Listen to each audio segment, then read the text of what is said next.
going to call this meeting to order. Do we have a pastor for an invocation today? No? Okay, I'm going to ask Supervisor Moss to do our invocation and Supervisor Bishop to lead us in the pledge. Dear Heavenly Father, please grant us the wisdom and courage to do as best in the best interests of the citizens of Mojave County this day. Please provide us your precious guidance, and thank you for the blessings you have showered upon you. We've asked this in the name of your Son, Jesus. Amen. Please join me in the Pledge of Allegiance and wishing America an early happy birthday. I pledge allegiance to the flag of the United States of America and to the republic for which it stands, one nation under God, indivisible, with liberty and justice for all. Thank you. As you can tell, I'm not Gary Watson. I'm filling in for Supervisor Watson today, but I believe he may be on the phone. Supervisor Watson? Well, I guess not, but I think he will be joining us when he can. Supervisor Johnson? Here. Okay. So that's 4 out of 5, and like I said, we'll be waiting for Supervisor Watson to join us. So can I have a motion to call for an executive session to be held on July 17th, 2017 at 9 a.m. for discussion and consultation with legal counsel in accordance with ARS 38-431.03, A3 and 4 to discuss items noticed on the agenda with an asterisk? So moved. Second. All in favor? Aye. Aye. Opposed? Motion carries. Are there any committee and/or legislative reports this morning? Supervisor Moss. None, thank you. Supervisor Bishop. I have none. Supervisor Johnson. Thank you, Madam Chair. Just an update, working with congressional and senatorial people on getting more support for funding secure rural schools and keep PILT going. That's all, Madam Chair. Thank you very much, and thank you for your hard work on that. Do we have a county administrator's report? I have no report today, Madam Chairman. Thank you. And apparently there are no minutes to approve today? Oh, I'm so sorry. Oh, I'm sorry. Okay, wrong thing. Approval of the May 15th, 2017 Board of Supervisor Budget Workshop minutes and June 5th, 2017 Board of Supervisors regular meeting minutes. Move to approve. I'll second it. All in favor? Aye. Aye. Opposed? Motion carried. Okay, now we're going to move to the call to public. We have those wishing to address the board at the call to the public regarding matters not on the board agenda must fill out and submit to the clerk a call to the public request to speak form. They're yellow, located in the back of the room prior to the meeting. Action taken as a result of public comments will be limited to responding to criticism, referral to staff, or placing a matter on a future agenda. Comments are restricted to items not on the regular agenda, with the exception of the consent agenda, and must relate to matters within the jurisdiction of this board. All right, we have several people signed up. First one, Arthur Garnica. I hope I'm saying your name right. Would you approach the podium and give us your name and your address, please, for the record?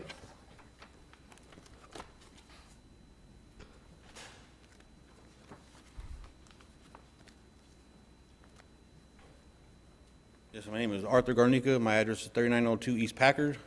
I'm talking for the Northern Fire Department. They bought a building for $500,000. They ain't used it in 5 years. They closed down 3 stations behind that.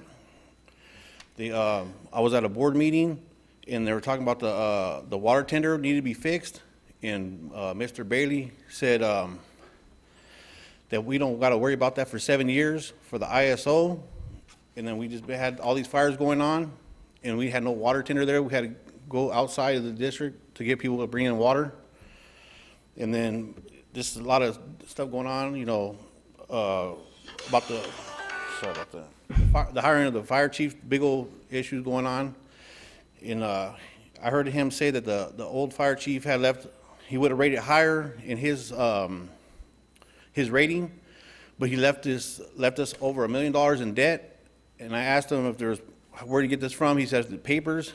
So he gave me I said, can I get the copy of these papers? He says, yes.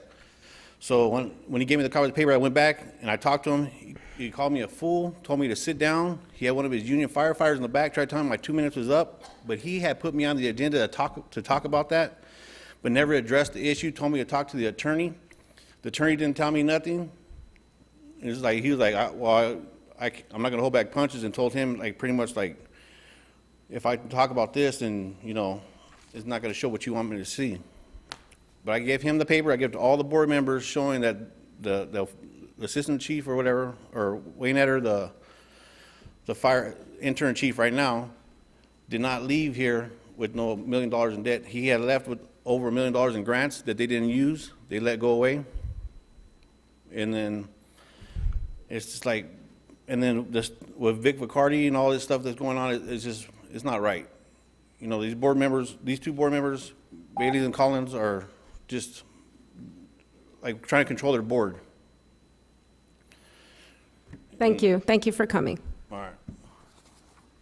Next up is Rick Virat. Again, hope I'm pronouncing this name correctly. More closer than most people.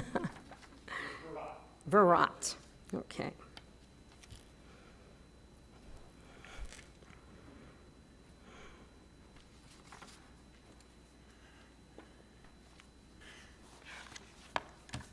My name is Rick Virat. I live at 9536 North Concho Drive, Kingman, Arizona. I would like to address you today about concerns that myself and other members of the public have regarding the Northern Arizona Consolidated Fire District. Currently, the county attorney's office, with the urging of some of your board members, have seen fit to indict an 81-year-old Vit Riccardi and 77-year-old Sue Wilkin regarding a conflict of interest over repair bill on a district fire truck that amounted to a little over $1,300. This came after the county attorney declined to indict Riccardi for supposedly missing classification classes. This is beyond logic. Why haven't current or former NACFD board members and previous Chief Patrick Moore been called upon to swear under oath that Riccardi was not at the training? Why did former Chief Moore pay for Vic Riccardi's training if it supposedly did not happen? Why is something that was done out in the open require an indictment? One of those indictments was of a person that signed the check and delivered it to a business. Why has nobody investigated the purchase of a $500,000 building during a recession? 4 fire stations closed and personnel were let go because there was no money in the budget. The building has yet to be used. Is this not a misuse of public funds? It appears the District Insurance Service Office ratings may have been obtained using false information that was covered up by the former fire chief and at least one board member. Why was training as mandated by law not current until the new chief took office? Why was the policy and procedures manual completely rewritten at a cost of $6,500 4 years ago? Why was it not presented to the NACFD board for approval and put into use, which has still not happened? Why is the recently resigned secretary who represented herself to a local publication as an administrator now working for board member Collins? Why is former Chief Patrick Moore working for Collins? Why is Supervisor Bishop publicly attacking a man with over 40 years of service to his community, even on Facebook? I ask her to state the problems this Korean War veteran has caused this board and county in his years of public service, or publicly apologize. It seems to me if you're going to go on a witch hunt, go after the right witches. Thank you. Thank you.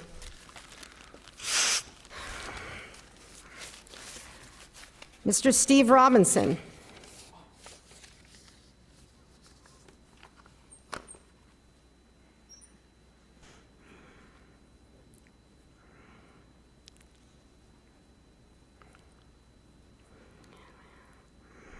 Steve Robinson, 3439 North Bowie Road, Golden Valley. I'm going to speak about something that's only tangentially related to some of the issues, and that's the fact that this county in 15 years has not produced a comprehensive annual financial report. Now, some people say, well, we really don't need a comprehensive annual financial report. Well, without a CAFR, as it's called, which 7 of the other 9 largest counties in the state all produce CAFRs. Even Navajo County produces a CAFR. Without a CAFR, you cannot use general obligation bonds to support any debt. You have to use special streams of revenue. So if we, when Supervisor Johnson was first here in '97, the county also received a special designation for a great budget presentation from the Government Finance Officers Association, and the last year they produced a CAFR was 2001. under then County Manager Ron Walker, they denied that it needed to be done anymore. And then even last year under Mr. Hendricks, he opposed buying the Munis module for preparation of a CAFR. All a CAFR does is it gives those who are concerned about the financial well-being or the financial specifics of the county, it gives them the right to, or gives them the opportunity to fully digest all the information. It keeps it from appearing like the county is hiding stuff. I don't believe the county board of supervisors want to hide anything, but I think a CAFR, and I don't know if with this new module, if they're going to produce one for fiscal year 2017, I hope they do. Thank you very much. Thank you. Steve Broadbent.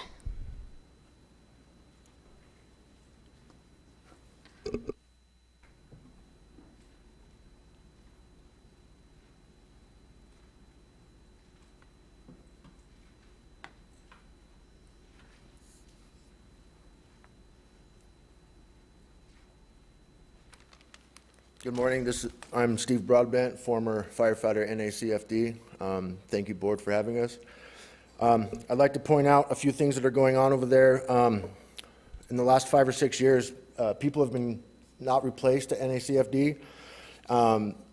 Equipment's been put out of service, and that affects public safety, all under the flag of not enough money. Yet, $500,000 cash was spent on a building that's remained vacant to this point. And as far as conflict of interest and misuse of money, I believe that the county is wasting money and resources pursuing any kind of criminal activity against Vic and Sue, board members. There's a lot of other conflict of interest along with other board members also. So if you guys are gonna go after one, go after all of them. Actually, Collins is the biggest one of conflicts that I've seen so far. I want to also talk about how he is in contracts with the Board of Supervisors as of April 3rd. His contract was extended to April 3rd, 2021. And is this not a conflict of interest since he seems to be leading the witch hunt? I believe that the county attorney office and the Board of Supervisors should look deeper into the matters at hand at NACFED. People's lives are in jeopardy here. It's not about personal agendas and stuff like that. It boils down to safety. And when you have one-man engines responding to structure fires in the city of Kingman having to fill the holes that were created from the prior chief to this day. And that's what needs to be really talked about in issues, not some sort of criminal activity that was malfeasance. And when asked about the question, Supervisor Bishop stated that she was unaware, you guys were unaware of your guys' responsibility to keep track of the training for the board. Right before that, she stated that Vic was a fire chief and a board member and should have known the law. So should have the knowledge of the law also applied to you? Thank you. Thank you. And last but not least, I didn't mention it before because I knew he'd be speaking, but we have our state senator, Sonny Borelli, in the House, and he'd like to address this board today. Thank you, Madam Chair and supervisors. I'm here to just basically kind of do some more clarification because sometimes the media gets the facts and figures wrong and they leave the reader with the impression that we have a big feud going on between us. So, and a lot of it is the details, especially when it regards to the HERF funding. And of course, when everything goes bad, everybody blames the legislature for everything. But when I got elected, my first budget hearing or voted on was for actually FY14. So I got elected in 13. It was the first year I served. So the FY13 budget sweeps. Well, let's go back to FY12 when the state was sweeping HERF. The FY 2012 budget was the sweeps were $1.8 million in HERF sweeps to the county. And in FY13, that was reduced down to $1,360,000. So in FY14 was actually the budget that I voted on, and that HERF sweep, the hit on the county was got reduced down to $209,000 For 2015, it got reduced down to $609,000. In FY17, it got knocked down to $100,007. And of course, for FY18, it's going to be, the HERF sweeps would actually goes back to, that HERF sweep of $136,000 is directly proportional for DPS. Now, I know DPS, and I'm sure the sheriff will actually agree that DPS in Mojave County is a force multiplier. So I really don't think you don't mind actually having a little bit of contribution.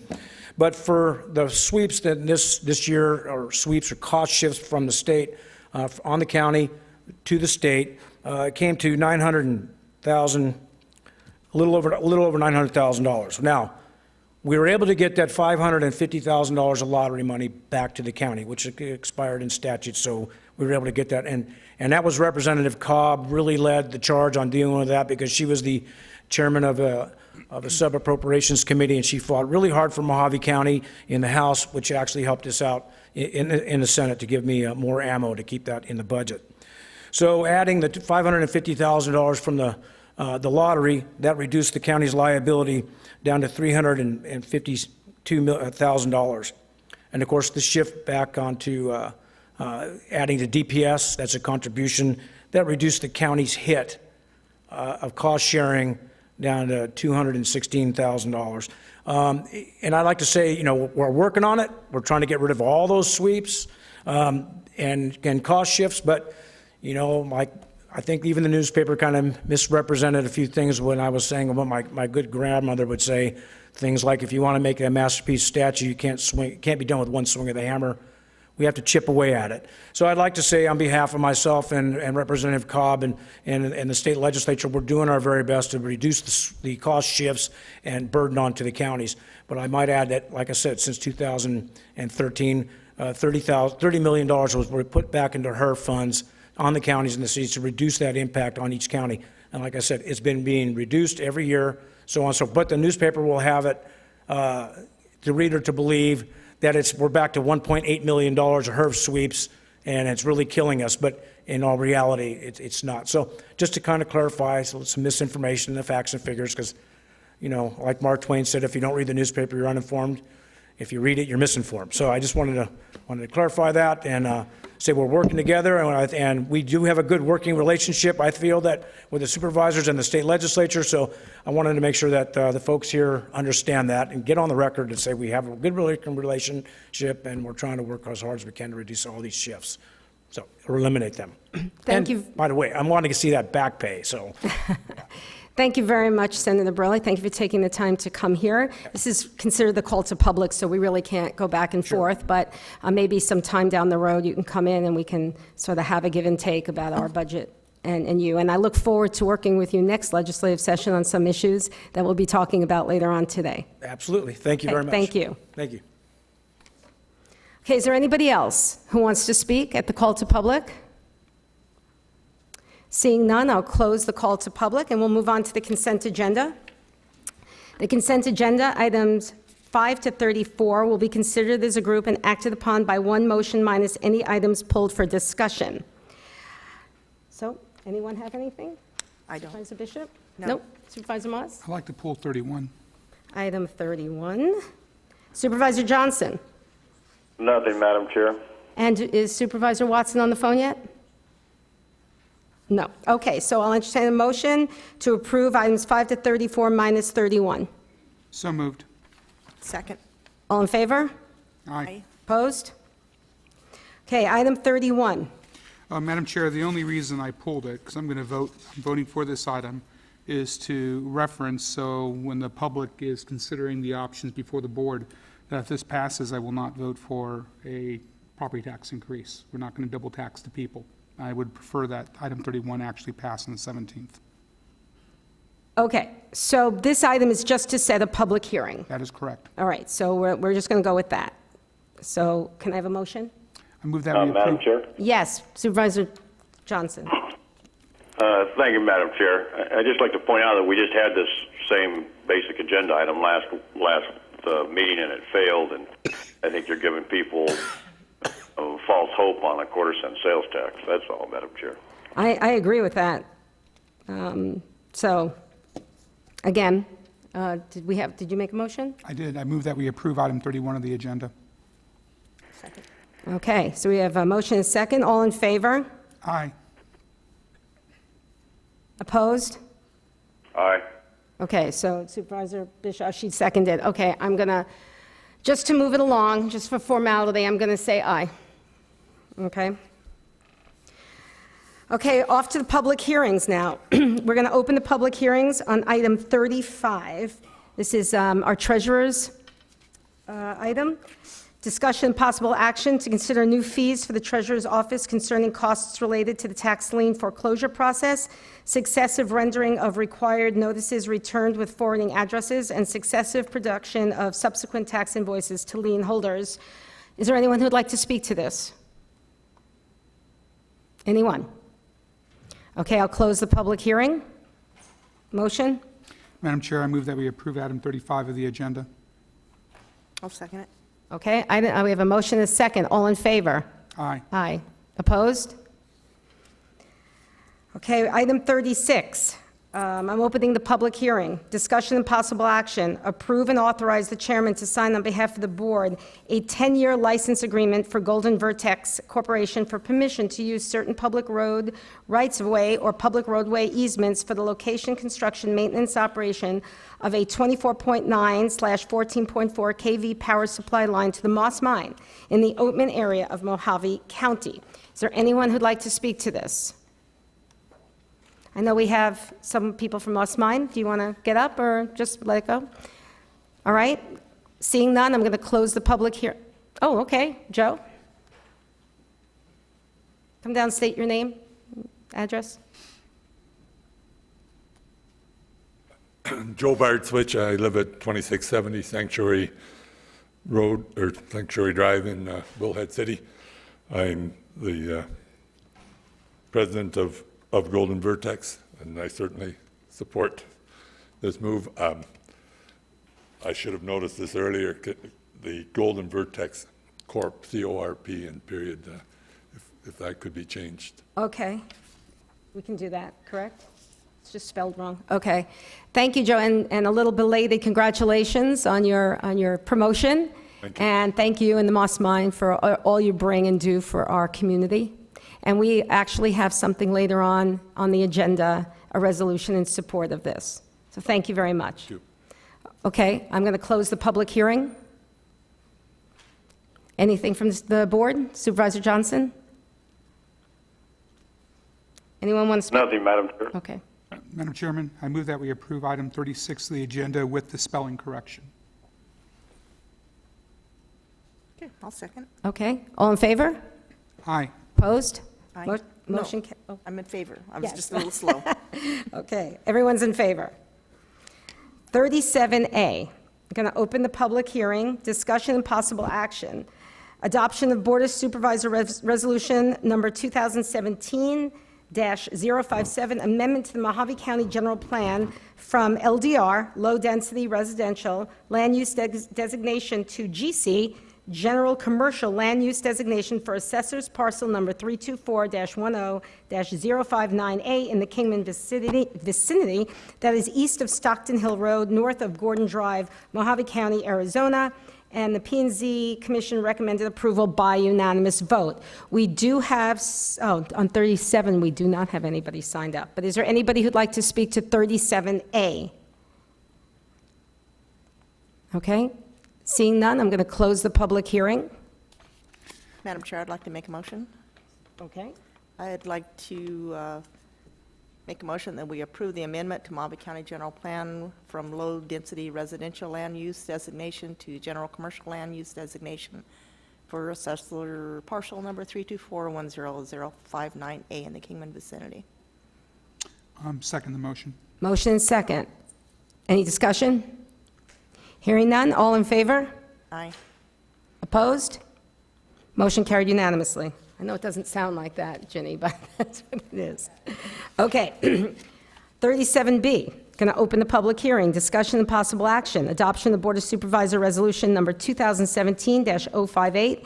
This is a rezone of Assessor's Parcel Number 324-10-059A from A-R Agriculture Residential Zone to a C2 General Commercial Zone to allow for a radio studio and tower in the Kingman vicinity east of Stockton Hill Road, north of Gordon Drive, Mojave County, Arizona. And again, the commission recommended approval by unanimous vote. Do I hear anyone? Would anyone like to speak to this? Hearing and seeing none, I close the public hearing.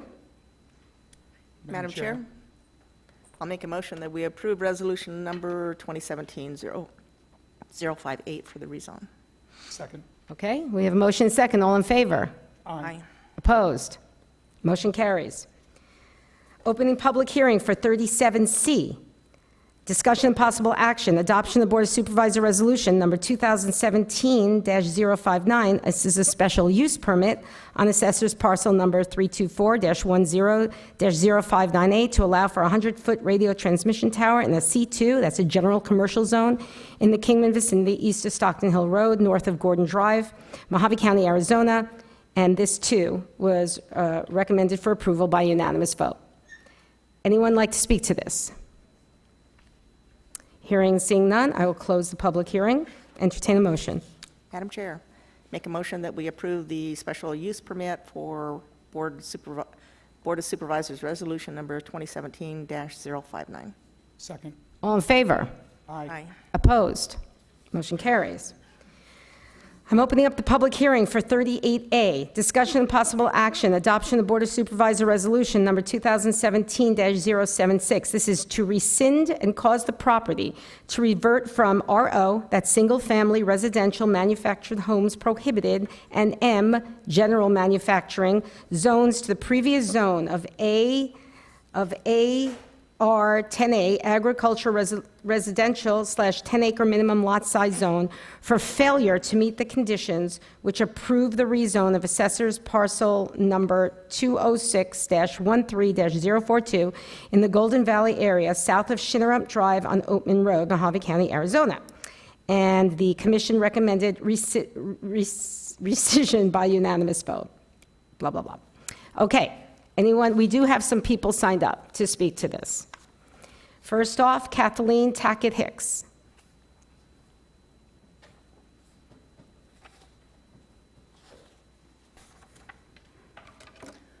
Good morning, Honorable Chairman, Supervisors. My name is Kathy Tackett-Hicks, and I'm acting as the owner's agent in this issue. This is a tri-pronged approach here. The first is remove the underlying preliminary plat, which had 250 homes on it, 250 septic systems, water systems, dirt roads, and replace it with Scott Industry manufacturing plant. I don't know if we had initial opposition. All of that's been resolved. We did receive a unanimous approval by the P&Z Commission, and if you have any questions, I'm happy to answer them concerning the project. I would let you know that the president of Scott Industry and his wife did fly in yesterday to respond specifically if you have any questions. We're really excited about the project. I think all the issues were talked about at the P&Z meeting, and I want to thank you for coming. And I know you've signed up for B&C as well, so if when we get there, Yeah, well, thank you very much. we're good. Thank you. We have Stephen Wilmoth.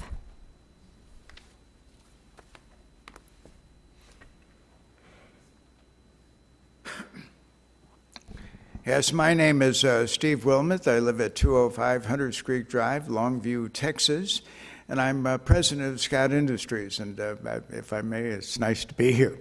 And if I may, I'm here today, of course, to speak in favor of this. And if I may, the blonde lady over here, she gets after me for calling her Blondie.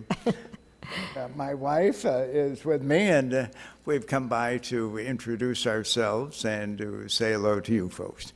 And I'd like you to know that for Scott Industries, we are optimistic that this will be approved, and we're looking forward to being an asset to the community and to bring some jobs to the Kingman, Golden Valley area.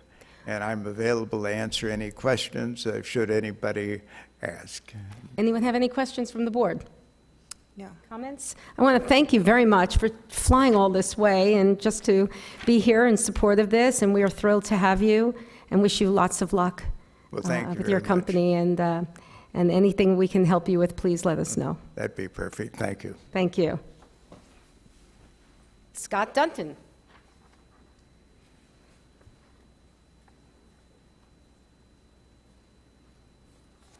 Morning, I'm Scott Dunton.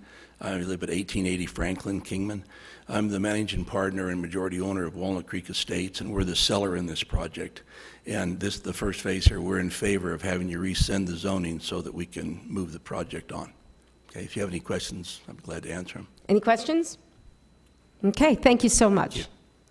Okay, anyone else would like to speak to 38A? Seeing none, I'll close the public hearing and entertain a motion. Madam Chair, I make a motion that we approve Board of Supervisors Resolution 2017-076 to rescind. Second. Okay, all in favor? Aye. Aye. Opposed? Motion carries unanimously. Thank you very much. 38B, opening the public hearing, discussion and possible action, adoption of the Board of Supervisor Resolution Number 2017-077. This is another amendment to the Mojave County General Plan for low-density residential land use designation to heavy industrial land use designation, and an amendment to the how do you pronounce that? McKeno area plan, Mechanico area plan from suburban land use designation to heavy industrial land use designation for a portion of assessor's parcel number 206-13-042 in the Golden Valley area, south of Shinnerup Drive on Oatman Road, Mojave County, Arizona, and the commission recommended approval by unanimous vote. Anything else anyone would like to say to this? Okay, I'll close public hearing. Motion? Madam Chair, I have a comment that I would like to make prior to my motion to approve. Just want to let everybody know that I have visited the proposed building site as well as the residential area of Walnut Creek during the day and also at night to get a better understanding of the neighborhood and visit with the residents out there. I've read and answered every email, I've taken every call, and I've spoke to residents both in support and against this rezone. I've met with Mr. Wilmoth several months ago, who's been in business since, I believe, 1949, with locations across the nation. He's been leasing space at the Kingman Industrial Park, and he now desires to develop a permanent location closer to I-40, staying in Mojave County. The applicant, Kathy Tackett Hicks, has done an amazing job of being transparent. She's met with concerned citizens and alleviated a lot of the initial concerns and complaints. Golden Valley has been asking me for economic development and jobs, and I believe this is a great private sector employment opportunity to supplement my constituents' pocketbook and grow the county tax base, and I think this company is going to be a good neighbor out there in Walnut Creek. Considering personal property rights, I can see no legal reason to deny this rezone of a 10-acre parcel, understanding that if the owner wants to rezone the rest of his buffer property, he would then be required to return to the Planning and Zoning Commission. I believe all the neighborhood concerns have been asked and answered appropriately, and so I'll make a motion to approve Board of Supervisors Resolution 2017-077. Okay, before we move ahead, I apologize profusely because there were two gentlemen who did sign up to speak in opposition, and if they're here, they've come this way, I'd like to invite them to say their piece. First is George Cook.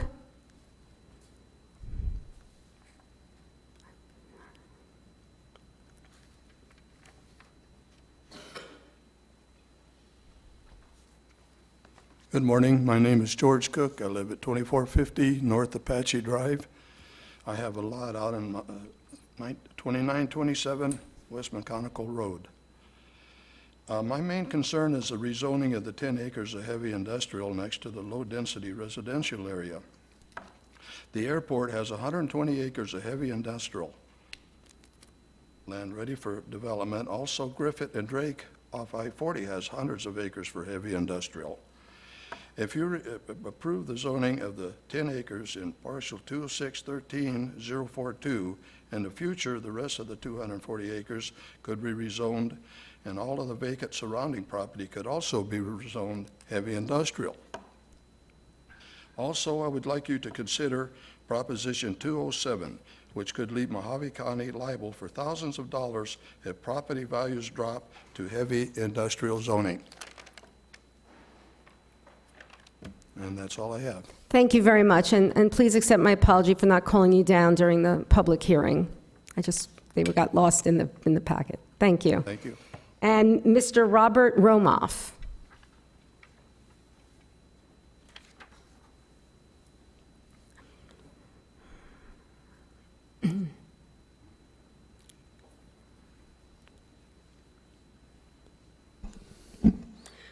Robert Romoff, 3233 West Rancho Road. I am opposed to the rezoning. I would like to take us back briefly to the year 2004. At that time, my wife and I were considering buying property on Rancho Road.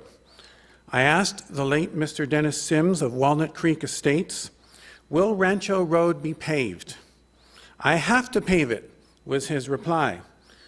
Again, a few months later, now early 2005, I asked again, "Will you pave Rancho Road?"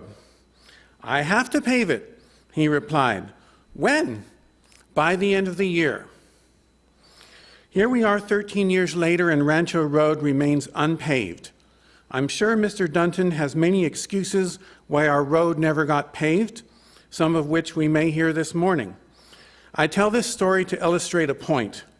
My father always said, "It's not what they say, it's what they do," or in this case, what they failed to do. We took a company at its word. They failed. Because I could not trust them then, I cannot trust them now. And neither should anyone else. Scott Industries may be a fine company, but if so, why would they want to sully their reputation by building in a residential area? Mr. Dunton, speaking here a few weeks ago, told us he's been blasphemed against and described the plant as a gift from God. I will leave the board members to decide Mr. Dunton's apparent claim to deity, but it is obvious that we are being deceived. The McConaughey area was originally commercial. When there was a building boom, it was more profitable to be residential. Now, homes are out, heavy industry is in, it's all about money, it always is. County government exists to protect the public from people and organizations whose pursuit of profit exceeds their sense of public responsibility. If you approve this, this is only the beginning. The spokeswoman for Scott Industries herself said, "Well, we can't predict the future." But I say the past gives us a guide to the future. The past is filled with lies. Walnut Creek is a residential area. Please let it stay residential. For these reasons, I am asking you not approve the change in zoning. If you must approve it, please attach a provision that Rancho Road be paved. The majority out there want a paved road, a hallmark of civilization since Roman times, rather than dust clouds in their face every time a car passes by. Thank you. Thank you very much.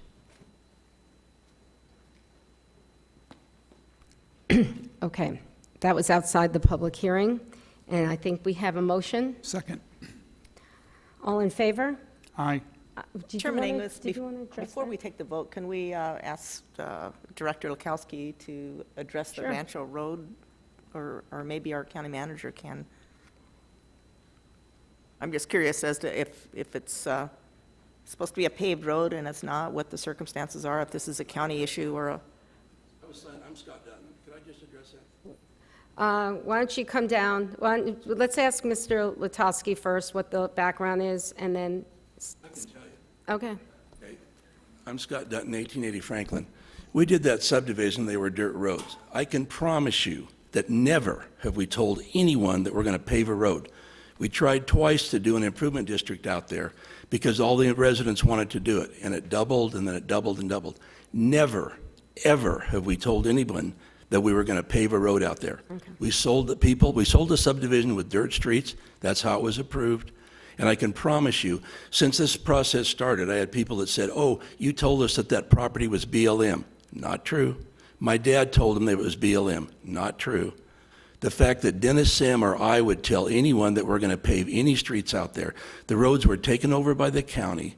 We would never, ever pave those roads unless they did an improvement district. Okay, thank you very much. Okay, thank you. No, Mr. No. I want to speak to Mr. Latowski. Is there anything that the county can add to this? Good morning, Madam Chair and members of the board. Rancho Road is currently unsurfaced and maintained by Mojave County, but we are not in a position to improve the roadway to a hard surface or otherwise paved condition unless properly petitioned by the public, Right. such as through a county highway petition or through the direction of the Board of Okay. Supervisors. Can you please get with Mr. Omoff and tell him what the procedure is, the process is, the petition process? Okay, so thank you very much. We have a motion and a second. I'm going to call for the vote. All in favor? Aye. Opposed? Motion carried. I'm opening up the public hearing for 38C, discussion and possible action, adoption of the Board of Supervisor Resolution Number 2017-078, rezone of a portion of Assessor's Parcel Number 206-13-042 from an AR-10A agricultural residential 10-acre minimum lot size zone to a heavy manufacturing zone to allow for a manufacturing, honing, warehouse, and distribution facility in the Golden Valley area south of Shinneramp Drive on Oatman Road, Mojave County, and this was recommended approval by unanimous vote. We have a couple of people who are in favor. Would you still like to speak? Justin Chambers? Okay. Terry Korek?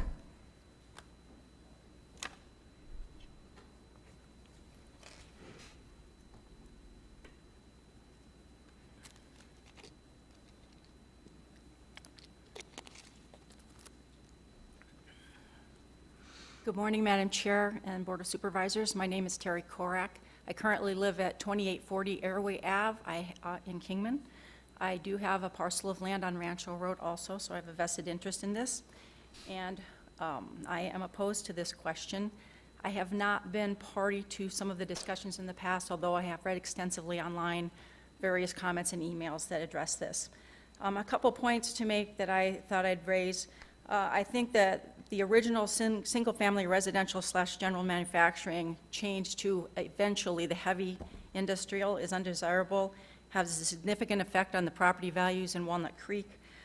Generally speaking, heavy manufacturing versus general manufacturing, according to the definition in the Mojave County General Plan, heavy industrial, partially quoted, these uses may have safety, nuisance, or environmental effects which make them undesirable neighbors to residential areas. There's only a few heavy manufacturing zoned areas in Mojave County. I'm sure you all know them, principally up by the air park, also where Nucor is, and down off of Griffith Interchange Industrial Park by Praxair, Unisource Electric. There is, it seems, plenty of heavy industrial land available already without rezoning adjacent to residential. With heavy manufacturing, whether or not this actually happens, there are no setbacks required. It can actually, facilities can be built up to the lot line. Building heights can be higher than general manufacturing. Heavy manufacturing allows for storage of flammable liquids, gases, bulk fuels, and allows for manufacturing and storage of hazardous materials. General manufacturing, on the other hand, requires that open storage be screened from public view. It also requires that where adjacent to a non-industrial zone, a fence of vegetation screening may be required. Not absolutely, but maybe.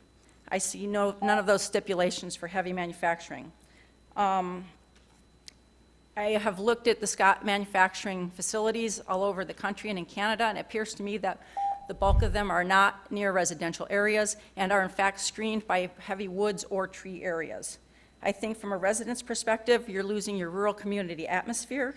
There'll be a desert vista view blight because you will be able to see this property from Walnut Creek, and that it opens the door for future facilities. I think that property values will drop, and I think you're going to have a lot of residents be faced with the quandary of should I sell or should I stay? So again, as a hopefully future resident of Walnut Creek wanting to build a house there, I respectfully ask that you decline to approve this measure. Thank you. Thank you very much. Okay, is there anyone else who'd like to speak to this? Mr. Dunton.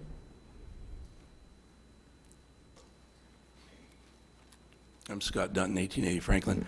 One of the things that the fellow did say that was correct was that I did say I thought this was the gift from God that this company would want to come here. And the reason that I said that was that a lot of the residents want to have open space, okay?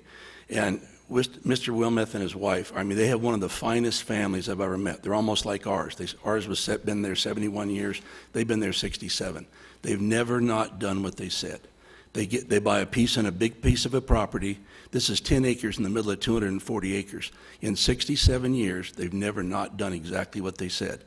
This company, and there's been all kinds of misinformation put out, and even the last lady that spoke, I think if she'd had listened to the stuff that actually had come up at the meetings, she doesn't have a home there, and I think Mr. Cook doesn't have a home there either, but actually, we had several options. We could put 650 homes in there with lights and flies and horses and traffic and noise. I was just bladed it off, and I was going to put livestock in there to lower the taxes.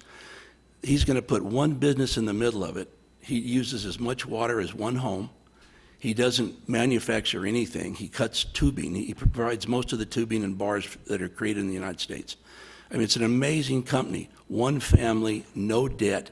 They pull in and out with trucks. They don't make any noise. All the lights are dark sky lights.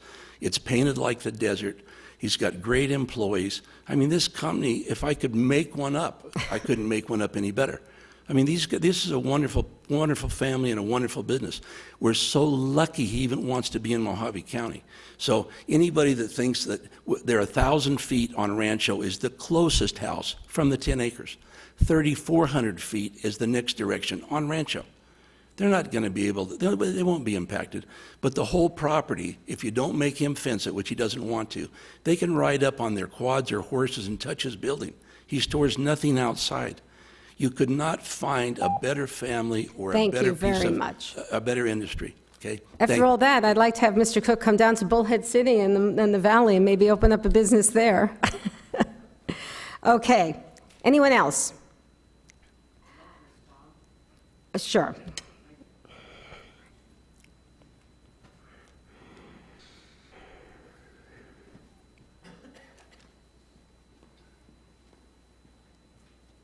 Thank you once again. Just very briefly on 2 points. I'm not making it up about Mr. Sims and the paved road issue. He did tell us, that's why I asked him repeatedly.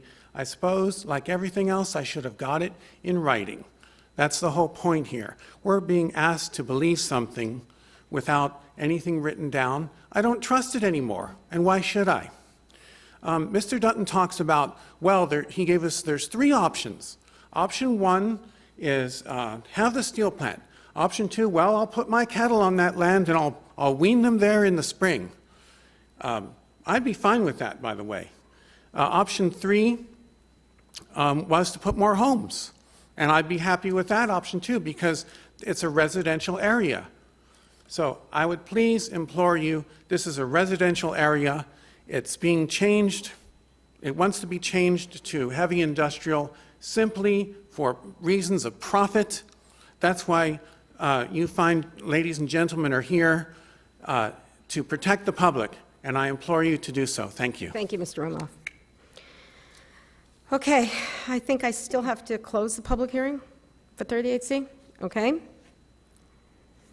Entertain motion. Madam Chair, I'd like to make a motion, but first I want to say if you could dream up a perfect company to come to remote Mojave County, this is it. There's everything's done inside. It's being zone heavy commercial because of one process that they do. It's not, they don't pollute, they don't make noise. I mean, it's perfect, and that's why I will make the motion to approve Board of Supervisors Resolution Number 2017-078 for the rezone of this assessor's parcel number 206-13042. I'm going to second that, even though I wish they were in District 5. Yeah, exactly. Okay, we have a motion and a second. Any more discussion? All in favor? Aye. Opposed? Motion carried. Opening public hearing for item 39, discussion and possible action, adoption of Board of Supervisor Resolution Number 2017-079, amendment to the Mojave County General Plan from UDA-LI, that's Urban Development Area, Light Industrial Land Use Designation, to Urban Development Land Use Designation, and an amendment to the Yucca Area Plan from UDA .li, urban development area light industrial land use designation to urban development area land use designation for assessors parcels numbers 207-05-007, and 207-05-010, and 207-05-011 in the Yucca vicinity, Mojave County general area, southeast of Interstate 40, northeast corner of Melissa Lane and Loma Linda Avenue, Mojave County, Arizona. And this, too, was recommended for approval by the P&Z by unanimous vote. Anyone wish to speak to item 39? Seeing none, closing the public hearing. Madam Chair, I move that we approve item 39 for the adoption of BOS Resolution Number 2017-079. Second. We have a motion and second. All in favor? Aye. Opposed? Motion carried. Item 40, opening public hearing. Discussion and possible action, adoption of the Board of Supervisor Resolution Number 2017-080, that's a rezone of assessors parcel number 207-05-011 from an AR 8A agricultural residential 8-acre minimum lot size zone to an AR 3A agricultural residential 3-acre minimum lot size zone to allow for a minor land division in the Yucca vicinity, Mojave County general area, southeast of I-40, northeast corner of Melissa Lane and Loma Linda Avenue, Mojave County, Arizona. Approved by unanimous vote by P&Z. Anyone wish to talk to this? Item 40. The rezone. Hearing seeing none, I'm going to close the public hearing. Madam Chair, I move that we approve item 40 of the agenda being the adoption of Board of Supervisor Resolution Number 2017-080. Second. Okay, all in favor? Aye. Opposed? Motion carried. And our last public hearing, item 41, opening it up, discussion and possible action, adoption of the Board of Supervisor Resolution Number 2017-081. This is to rescind and cause the properties to revert to C2H Highway Commercial Zone to the previous zone of AR5A Agricultural Residential 5-acre minimum lot size zone for failure to meet the conditions of approval as specified in Board of Supervisor Resolution Number 2005-044, which approved the rezone of assessors parcel number 317-08-002C, 003, 015C, 018C, 027, and 028C in the Dolan Springs vicinity, Mojave County general area, that's west of US Highway 93 along Sandra Drive in Mojave County, Arizona, and this too was recommended rescission by unanimous vote of the P&Z Commission. Anyone want to talk to 41? Okay, going to close the public hearing. Madam Chair, I'd like to make a motion that we rescind, that we approve Board of Supervisor Resolution 2017-081 to rescind and cause the properties to revert back to the original zoning. Very good. Second. Okay, we have a motion and second. All in favor? Aye. Opposed? That's it for our public hearings. On to the regular agenda. Item 42, discussion and possible action, approve the request for a license agreement for Mobilite LLC for permission to use certain public road right-of-ways or public roadway easements throughout the unincorporated area of Mojave County for placement of utility poles to 120 feet maximum height for purpose of hosting, operating, and maintaining telecommunications network equipment, and authorize the chairman to sign on behalf of the Board of Supervisors. This was continued from our board meeting of June 5th. Mr. Lutowski?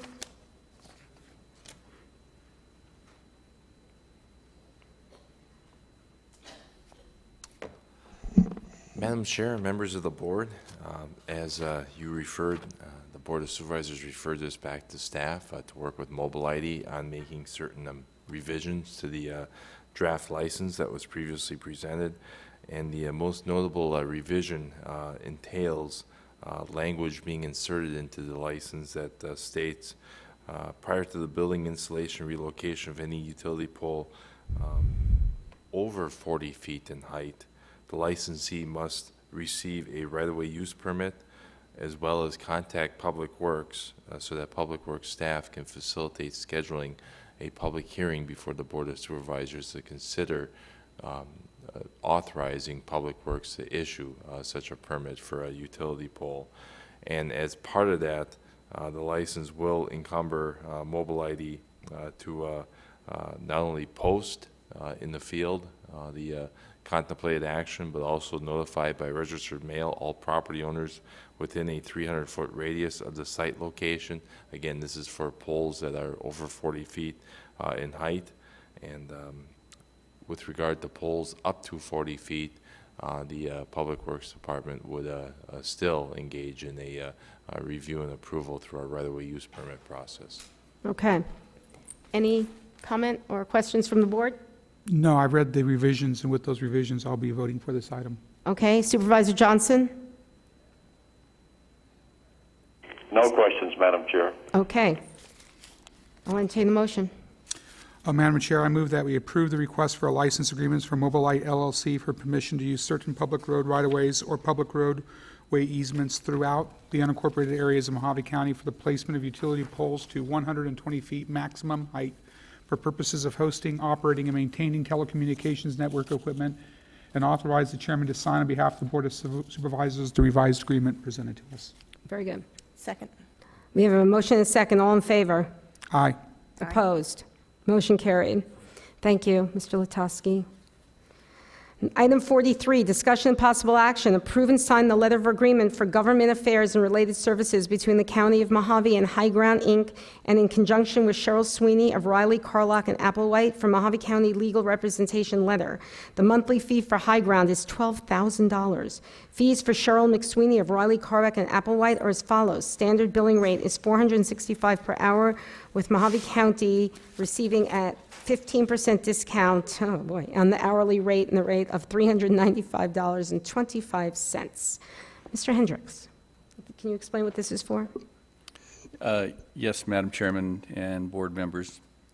On your March 6th agenda, you directed that myself, Chairman Watson, and our attorney, Brian Asplin, work with procurement to solicit interested parties to represent Mojave County in water issues. As you all know, that the USGS did a study in 2010 to where they showed no agricultural use in Mojave County, and since then we've got a considerable amount of water use through agriculture that's impacting the Wallapai Valley and has the potential to impact the Sacramento Valley.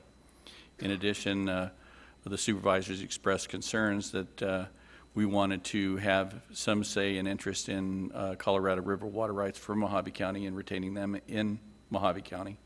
So what we did was we solicited through our procurement office interested firms. We received roughly four firms that were interested, and through the interview process, there were several conflicts that were identified with the firms, and we ended up with a very qualified firm, High Ground, who is a lobbyist and well-versed in water issues. And unfortunately, their attorney that was partnering with them ended up having a conflict of interest and was no longer able to propose. So High Ground went out and found another firm to partner with them, Cheryl Sweeney of Riley, Carlock, and Applewhite, who submitted a proposal with High Ground. We worked with our attorney, Ryan Asplin, and procurement to review the contract and to come up with something that we believed was satisfactory in language to present to the board. During the course of this process, interesting, the governor has recently designated a working group, a committee of individuals to try to address this upcoming legislative session to introduce new water laws regarding both the Colorado River and groundwater, specifically in Pinal, Mojave, and Cochise County. And High Ground and Patrick Cunningham has been invited to participate in this Water Council and to develop legislation and to meet and try to move our common issues forward in relationship to groundwater and issues for the counties and the municipalities along the Colorado River. So we're asking the board to consider hiring High Ground and Cheryl Sweeney of Riley Carlock and Apple White as our representative on our water issues. And the cost is considerable, but it appears that that's the cost of doing business for this type of service. Thank you. Any discussion from the board? I do remember the March meetings. I am familiar with, on a professional basis, Mr. Cunningham, and I think they're an excellent attorney. He's an excellent attorney with an excellent firm. When it comes to these ground and surface water issues, there's a saying in water law that you're either at the table or you're on the table being carved up. And we need to do this investment in order to make sure that we're at the table and that we have adequate representation as to Mojave County's water interests. Okay, Supervisor Bishop? Madam Chair. Yes. Is that okay? Okay, Supervisor Johnson. Thank you. Mr. Hendricks, is the attorney being compensated out of the $12,000 a month, or is that a separate contract? Madam Chairman, Supervisor Johnson, that is under a separate contract, and that the attorney is going to be compensated based on hourly billing. High Ground is requesting to be compensated on a monthly basis, and at the tune of $12,000 a month. So that would be in addition. And just so the board's aware that currently in your existing budget that was proposed to the board, we have $200,000 for professional legal services, which is all inclusive of everything. And if I was going to characterize today, there's a couple things that we haven't been able to nail down that those funds are going to be used for. And one of those things is that we're in a lawsuit to determine attorney's fees with the Arizona Department of Water Resources, and that's being heard right now. So we're paying our attorney to represent us, Adrian Hopmeyer, to represent us in that case, and then the courts are going to determine how much we actually owe the Arizona Department of Water Resources, plus any other legal fees that come up during the course of this year will be paid out of that fund. So we don't have a cap on the attorney fees for this contract? The attorney's fees for this particular contract for Cheryl Sweeney, no, she's going to bill us on an hourly rate, and there is no ceiling that was established for her separate contract. Thank you. I guess the concerns I have are that we're going to go through all the money we have for attorneys and anything else coming up, and I think the cost is too prohibitive at this time. That's all, Madam Chair. Thank you. Okay, well, I don't disagree with Supervisor Johnson. The cost is exorbitant, but I think as Supervisor Moss pointed out, it's the cost of doing business. And if Mojave County doesn't have any water, I think the cost is going to be even more exorbitant. So as much as I hate the sound of $12,000 a year and $395 a month. 12,000 a month. Yeah, 12,000. So we budgeted 200,000. It may even be more than that, but how much is water worth? And to quote Congressman Gozar, whiskey's for drinking, water's for fighting. I think our water issues are critical, and I think we need someone that's well-versed in water issues, and having someone that's on this new governor's working group would be an extreme asset to Mojave County. So. Okay. Do we have Supervisor Watson on the line yet? Has he joined us by any chance? I wish he. Okay. I wish he was on this too. Here's my problem with this. We're still trying to figure out the budget and the shortfall. And I'm not saying I'm adverse to this, but until we decide what we're going to do, I would like, and especially since Supervisor Watson isn't here yet, and I think I can maybe see the writing on the wall how this is going to go vote-wise, if maybe we can just table this or continue it till next meeting, Maybe we'll have some clearer, some clarification on our budget, and then we can go on, and Supervisor Watson will be here as well. Chairman Angus, I have one concern with that. I think Patrick Cunningham, at one of these governor's meetings coming up shortly, is going to be asked who he's representing, and it would be useful if he could say he was representing Mojave County. Madam Chairman, Supervisor Bishop, I did have a conversation with Pat Cunningham regarding that, and he's going to be meeting with this council on the 10th, I believe. But he recognizes that we're in our budget process. And he also recognizes that this is quite a bit of money, and this is a tough decision for Mojave County. And he did say that what he could relay, if he was asked that question, who he's representing, that he could state that he's currently in negotiations with Mojave County, and that that's still undetermined. So if the board so chose, I could certainly table it, and we could ensure that it would be on the next agenda. Okay, I'd be good with that. Okay. Madam Chair? Yes. Thank you. Don't we also have CSA sitting there representing the county's interest on this water board? Yeah. Madam Chairman, Supervisor Johnson, Craig Sullivan, the Executive Director of CSA, is on that committee. And like I mentioned, there's two issues being discussed. There's the Colorado River water issues and groundwater issues. And the groundwater issues actually, even though they may apply to across the board to all counties, because all counties are concerned, they are specific, more specific to Mojave County, Cochise, and Pinal. With that said, all of our, and La Paz, I'm sorry, and all of our three issues aren't common. You know, we have more commonality with La Paz and absolutely no commonality with Pinal. So I'm not sure, even though Craig Sullivan does an excellent job in representing us, he's going to be representing basically you know, all of the counties at this water legislative committee issue. Madam Chair, if I could?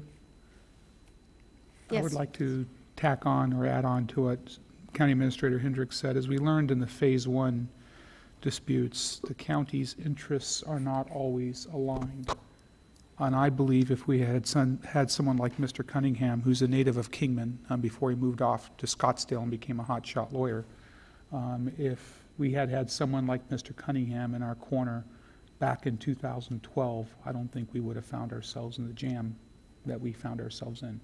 And I think those circumstances are going to arise more and more frequently, both of groundwater and surface water issues as time goes on.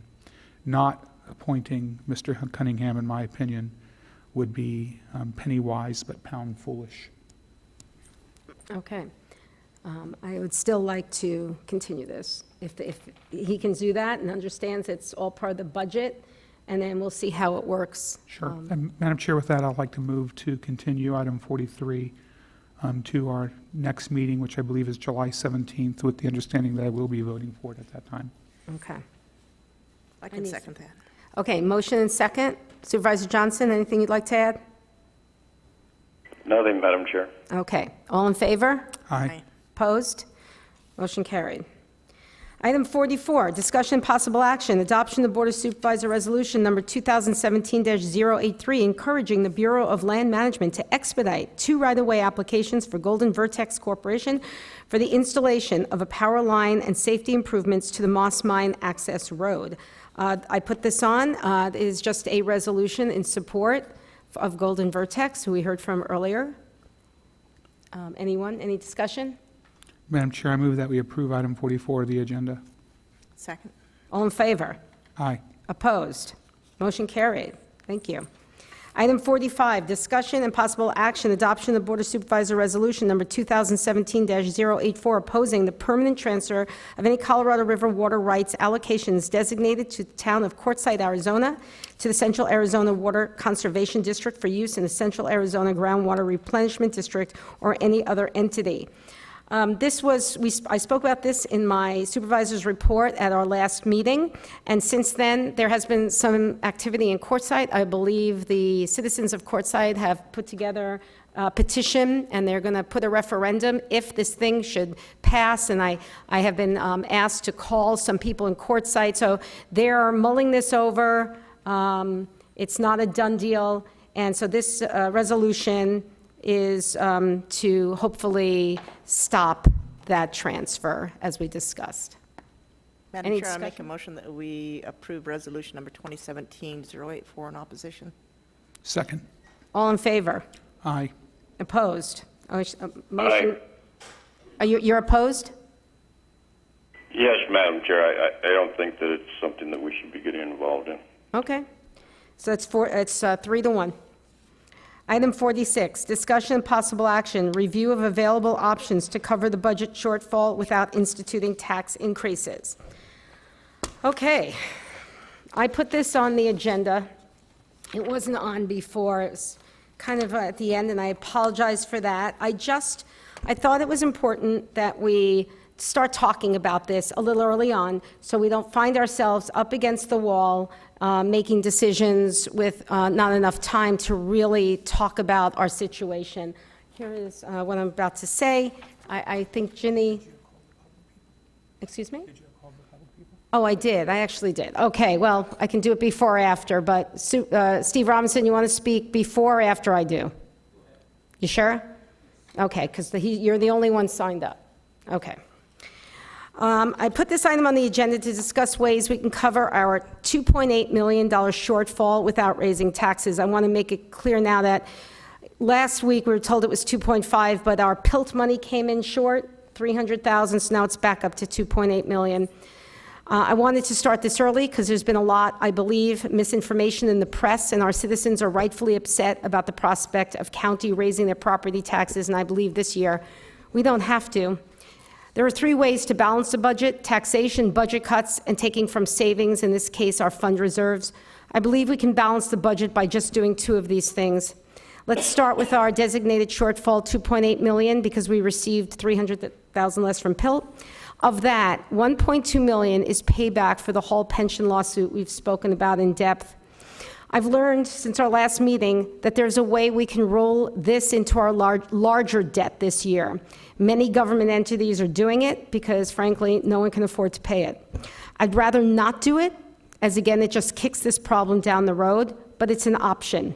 So if we take that 1.2 million out, that leaves us 1.6 million. I'd like to be able to give the sheriff some money to make sure his most valuable employees stay. He says that would be somewhere between 1 to 1.5 million. The goal with the Hall lawsuit would be, with all of that, approximately 4 million. Without that, 2.8 million. And just to cover the shortfall, 1.6 million. This year, the legislature allows us to sweep 1.8 million from restricted funds. Our choice is, as I see it, this is just me, Supervisor Angus speaking, we have 2 million in our contingency fund. I propose we take 1 million of that. We have 1.4 million contingency in the motor pool fund. I propose we can take between 500,000 and $1 million. We have 10 million in the landfill fund. I propose we take 1 million to 1.8 million. I'm not really sure about the restriction. I've gotten some, differing ideas. We'll talk about that, I'm sure, at a later point. What is restricted, what's not restricted. We did receive what we asked for. It was a little confusing. I'm sure we'll talk about it more in depth. This is just an overview to start the discussion. This is not the public hearing. This is just to start the discussion. We have 6 million in the library building fund that is restricted. But because of what the legislature passed, we can take up to 1.8 million of that. We have about 600,000 in economic development, and I have an explanation for that. 2 years ago, we decided not to fund our employee benefit trust up to 1.5 million. That trust has been doing so well because people are taking better care of themselves here at the county. We've installed some really great wellness programs, and I want to thank the employees for that. At the annual meeting, the actuary said we were overfunded and he would recommend taking some out. The EBT Trust Board voted to take a funding holiday to the tune of 1.5 million. $500,000 of that was used for incentives for Dot Foods to come to Mojave County. By the way, that building is going up, and it's looking fabulous. When I voted as chairman of the trust, I believed that the rest of that $1 million was supposed to be for emergency budget shortfalls. But $600,000 is sitting in economic development, and I don't really understand why. If another company comes along, and like Dot Foods, and wants economic incentives, this board or the board at that time will have to make those decisions. I'd like to use that money for the shortfall as was originally intended. In addition, according to the May 2017 Treasurer's Report, we have $9.9 million back in that employee benefit trust. I received a update last week that it might not be it's probably not 9.9. We have some outstanding debts, invoices, whatever. It's going to be anywhere from 8.6 million to maybe 9.5 million. We're not sure. We should know by the end of July or end of August. But we do have more money in there. So we could, again, do a funding holiday, or that could be our safety net. That could we have that money that is there. It is money that the county puts in. The majority of the money comes from the county, with a part of it coming from the employees. When we take the funding holiday, the employees' money does not come out. Just want to make that clear. There are some smaller funds that I think are a bit overfunded. For example, environmental health has $581,000 in a fee-funded account. Perhaps we can take $100,000 from that. We can hold off on buying vehicles or freeze for a year. And last but not least, I'd like to see each supervisor cut their own budget by $10,000, which would add another $50,000 to the pot. We can do all of this or none of it, but I think before we even talk about raising our citizens' property taxes again, we need to discuss as a board using the monies that we have. We have this money because of the hard work and good conservative management of our administration. Thank you. We still have that quarter-cent sales tax that we can enact because we've been a good conservative county. We are the only county who hasn't taxed to the max, as some people like to say, and I'd like to keep it that way. We've all heard from the real estate community urging us not to raise property taxes. People come to Mojave County because of our low taxes. They retire here on fixed incomes, partly because of how affordable we are. I don't want to change that.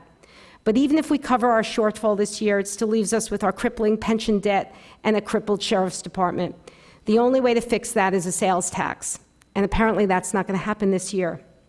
So the only way I can see that's going to happen in the next 3 years is if the state legislature changes the law from a unanimous vote to a supermajority vote. Taking money out of taxpayers' pocket is a serious and somber decision to make, and I know nobody on this board takes it lightly. However, when 4 supervisors support it and one gets to decide its fate, that is not democracy, that is dictatorship. Some may say even a supermajority isn't a democratic concept. Again, when you're taking money out of someone's pocket, I don't believe it should be done as a split board. I think we'll have the support of our lobby group, the County Supervisors Association, and I'm personally going to move that legislation along this year. It's going to be a political hot potato, I'm not going to lie. I think the economy is getting better. We all see new construction. We have a super Walmart going up in the county. We have this new company that we just talked about. Our state shared revenues were up last year, and there's no reason to believe that that's not going to continue. I believe it is the biggest problem in the entire county and in our entire country. In every state, county, and city has to confront this pension debt. You're reading about it in the newspaper. Look at Illinois. It's going to start. The states are going to start falling, and we as a country have got to get this in order. So I hope this will open up the conversation, and I'd like to know how the rest of the board feels about these ideas instead of raising property taxes. Thank you. So before we have the discussion, I promised Mr. Robinson he can come up and say his piece.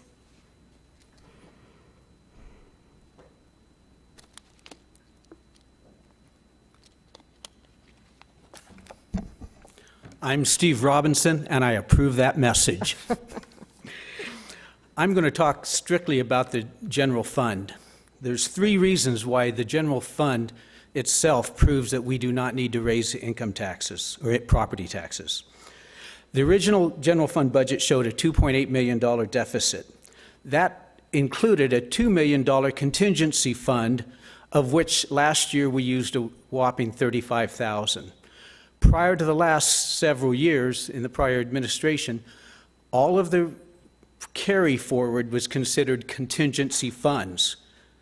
This year, however, the carry forward of $20 million is now shown as new do not touch money. It's right there on the Schedule A. We're not budgeting any of that 19.9 million carry forward. If you eliminated the 2 million and put the 19 million there instead of as unbudgeted, that eliminates 2 million of the $2.8 million deficit. The second reason, and you know certainly you can make contingency appropriations at any time during the year. You do it all the time. The second reason, the projected carry forward in 2015 was 12.35 million under the previous administration, John Timko. When the audit came out, he was within $100,000 of his projection. That's pretty good to be within $100,000. However, when we prepared the 2016 budget, the original projection of carry fund balance for 2016 was 12.35. 2 months before the end of 2017, they said it was 14 million. The audit just showed that it was 17 million. We were off in our estimate of $5 million by almost $5 million for this for the 2016 fiscal year. For the 2017 fiscal year, we're as much as $10 million over the original estimate and $5 million over the estimate 2 months ago.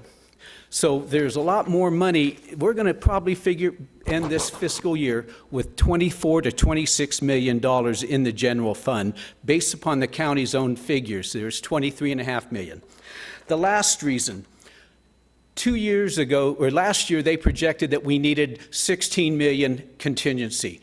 This year, even though we had a 5.5% increase in the budget, there's a 28% increase in required contingency. If we went back to the 16 million expected in contingency that we projected last year, we have at least 4 million extra to as much as 9 or 10 million or $9 million extra. There is plenty of money to meet the need within the general fund alone. Thank you very much. Okay, I'm going to open it up for discussion. Madam Chair, I'd like to say a few things if I could. Please. One, I do appreciate your efforts here. I think there's some good ideas. There's some things I think we need to pin down, and so if I could, I'd like to go through a few things with Ms. Lloyd, if she's available, just to make sure I have these numbers correct in my head.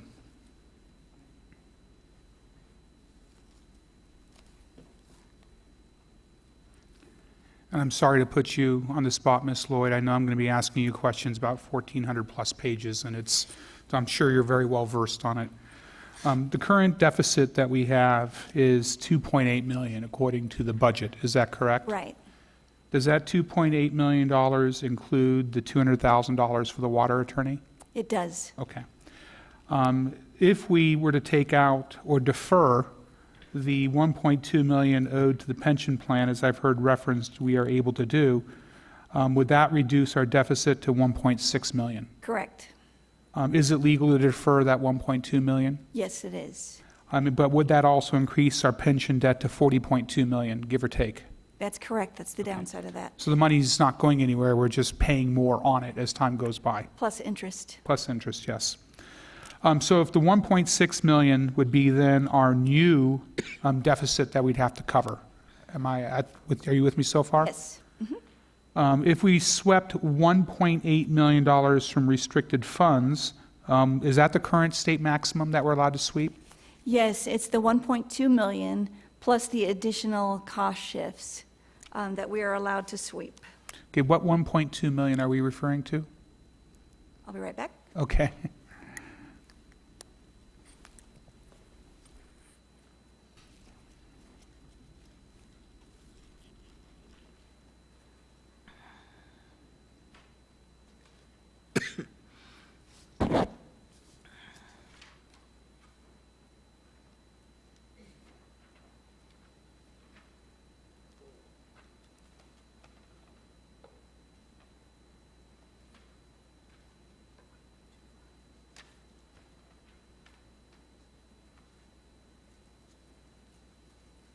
All right. By the county flex language that was provided by by the legislators, you're allowed 1.25 million, as well as 145,000 from the continuing impacts from the sexually violent persons language. You're allowed 174,000 from the continuing state impacts for the restoration of competency. We can add 102,000 back for the ADJC, the Department of Juvenile Corrections cost shift, and 207,000 for the Department of Revenue cost shift. Okay. What I was trying to get at is that the total of 1.8 million roughly in sweeps that we can do doesn't have anything to do with the $1.2 million in pension debt that we can defer. Absolutely not. Okay, they're just similar numbers, but for different categories. Correct. Okay. Assuming we found $1.8 million in sweeps, those sweeps, must they come from unrestricted funds, or could they come from unrestricted funds?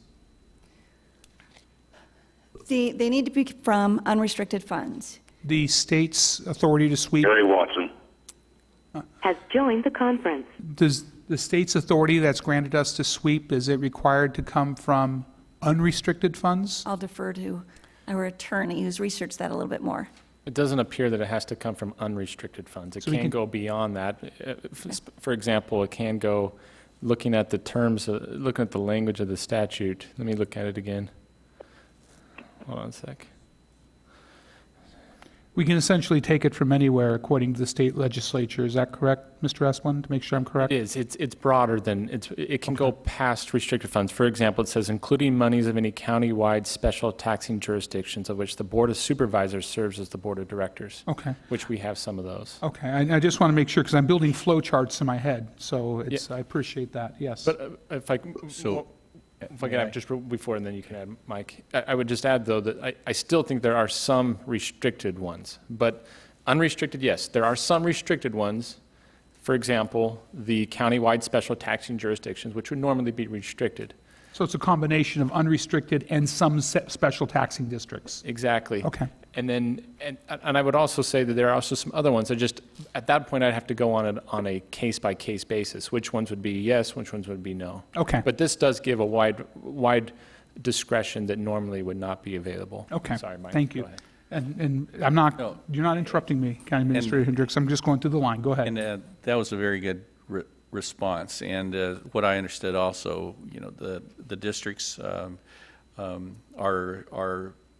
funds that we have authority to collect on for fees, our enterprise accounts, that would be eligible. The funds that wouldn't be eligible would be the constitutionally protected funds of HERF or the waste tire grant funds and stuff like that that were established by the state. Okay, well, thank you for that.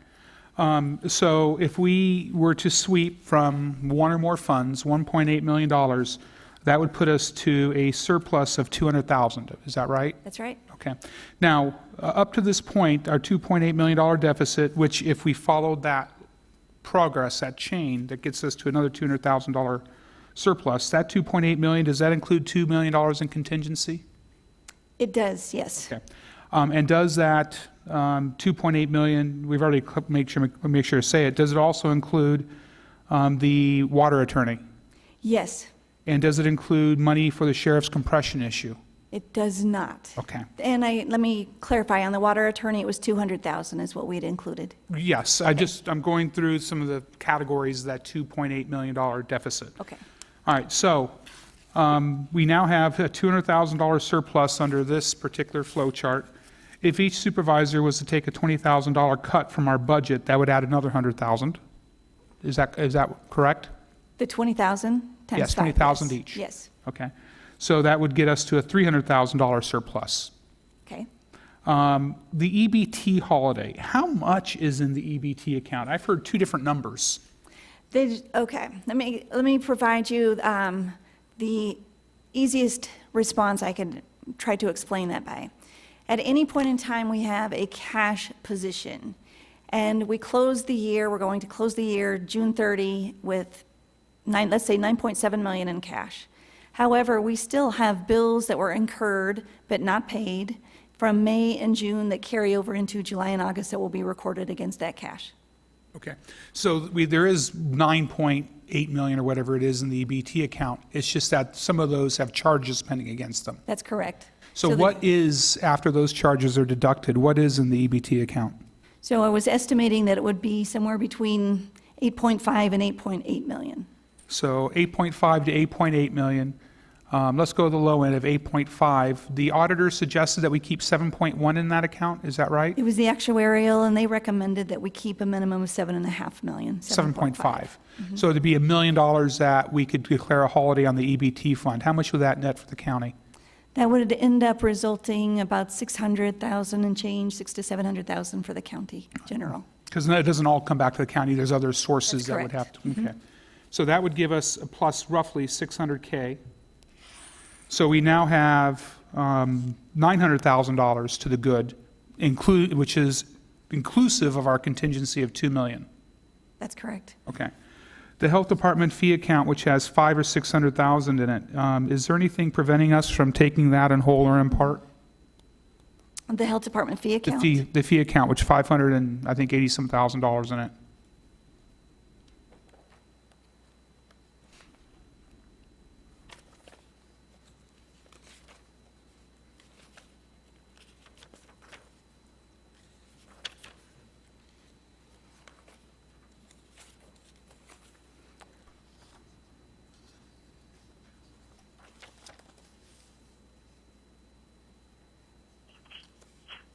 That was the environmental health? I believe it's the environmental health fee account. All right.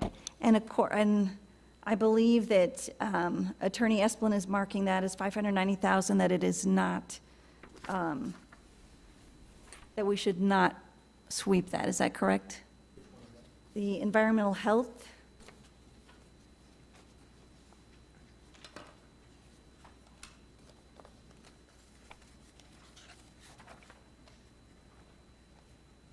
We've got that under ARS 36136D. And it's under public health yep, I believe so. So unless you were looking at a different one, Supervisor Moss?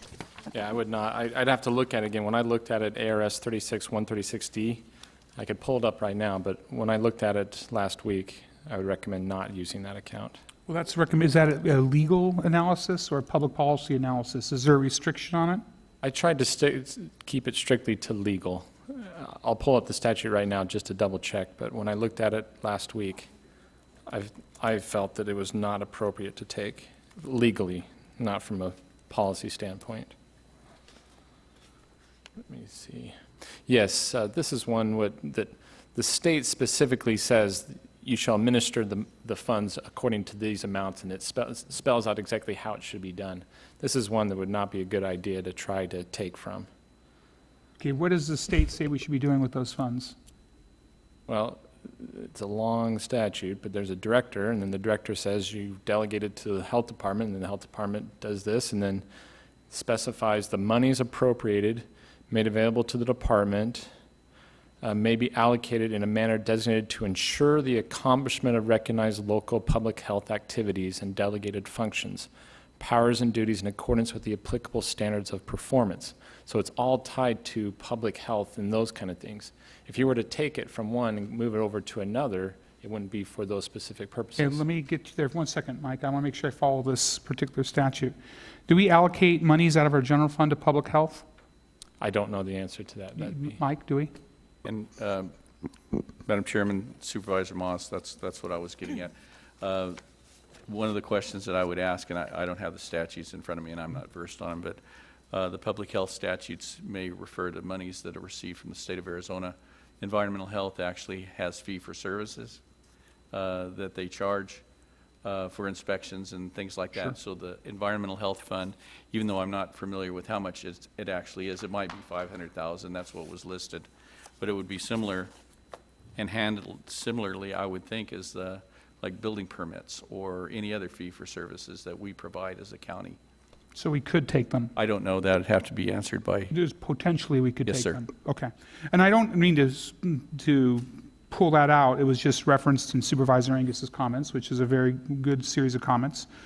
Because what occurs to me, and this goes back to Ms. Lloyd now, is our unrestricted accounts. Is there anything preventing us from taking any amount of money that we want from the unrestricted accounts? I mean, if we wanted to increase the contingency to, let's say, 4 million hypothetically, could we do that from the unrestricted accounts? Yes, unless we are already under contract under something. So I would caution you if we're already under contract.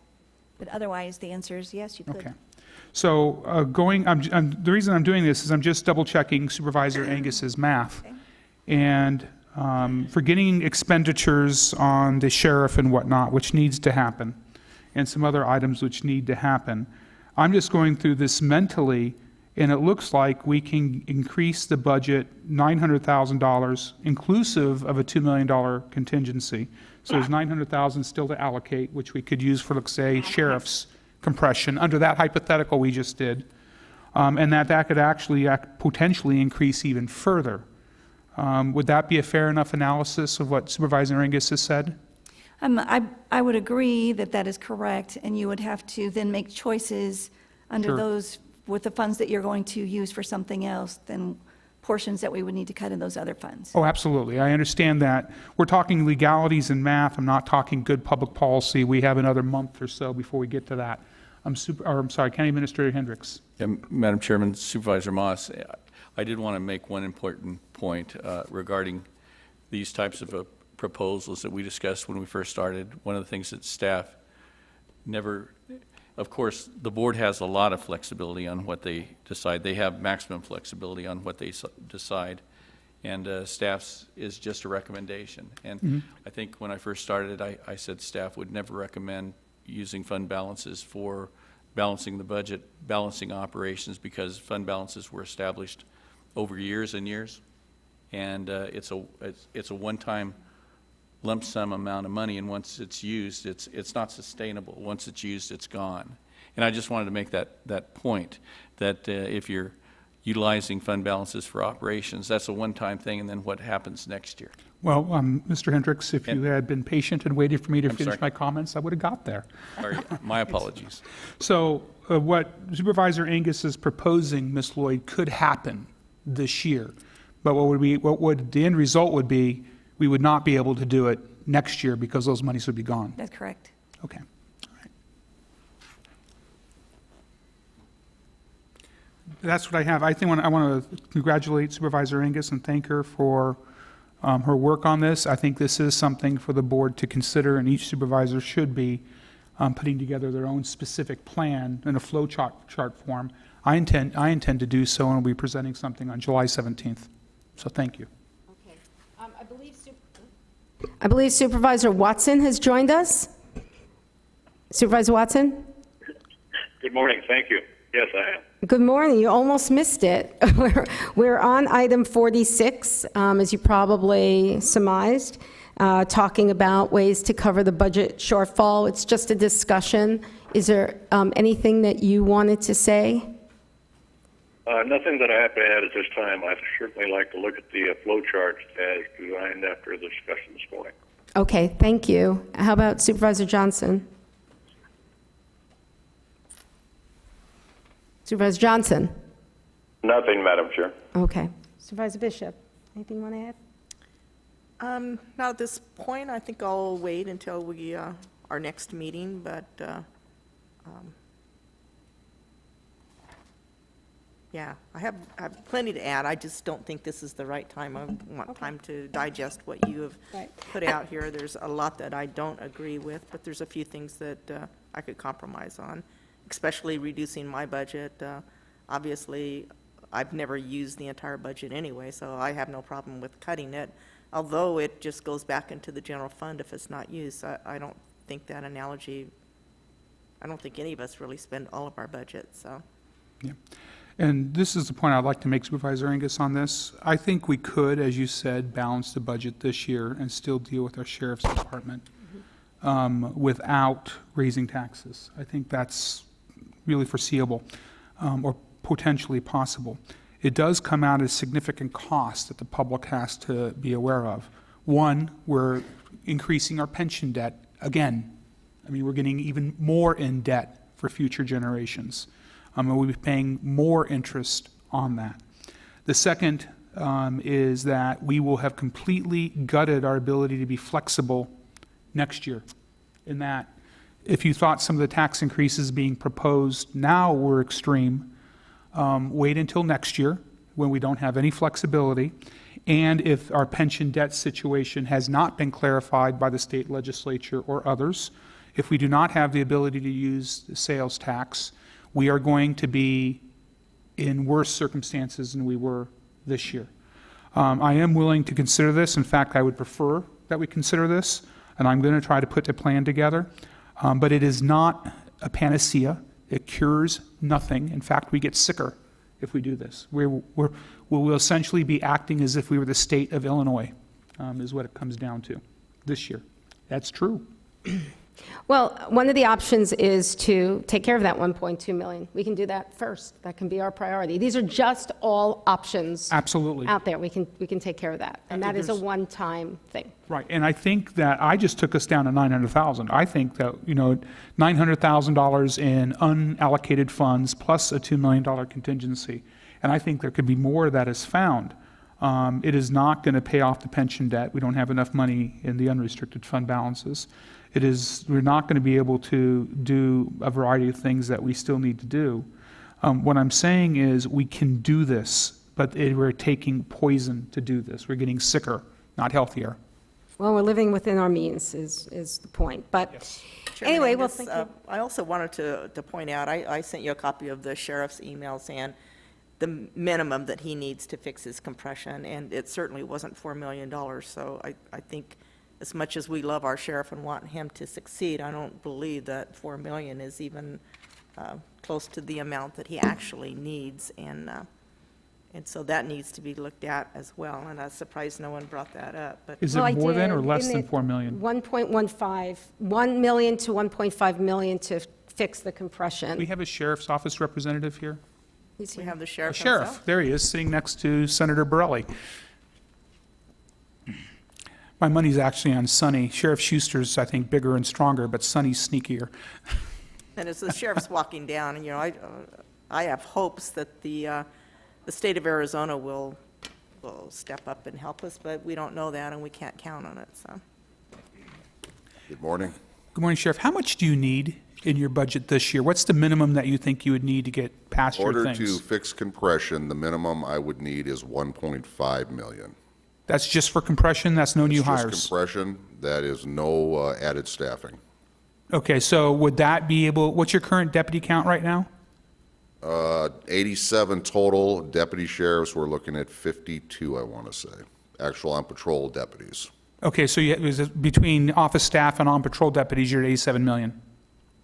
Or, 87 sworn law enforcement personnel? 87 sworn personnel, and the compression I'm talking about is for my agency. It's detention, it's all the staff, and that's at 1.5. It's the final fix. Would you have any other, would there be any ability for you with that 1.5 million to hire additional deputies? No. Okay. Are you budgeted for additional deputies? No. So 87 would be your cap at 1.5 million? For this year, correct. Okay. Thank you for that. I appreciate that. And I see Senator Borelli pacing in the background. Can we ask him questions too? And you're right, he's a sneaky bugger. I couldn't catch him all morning. Hey, it's not about how big and strong you are, it's how you use it. Madam Chairperson, just a point of order, and Supervisor Moss, just as long as we just stay on point with the item 46, let's just make sure that we stay in point with item 46. I saw a state senator pacing with some great energy, and I thought it would be wise for us to give him a chance to release some of it. Thank you, Supervisor Moss. Madam Chair, Supervisor Moss, no, my back hurts, so I kind of move around a lot. But getting back to the pension issue on public safety retirement system, that's what Prop 124 was all about, try to address the new hires. This is an issue and a problem statewide.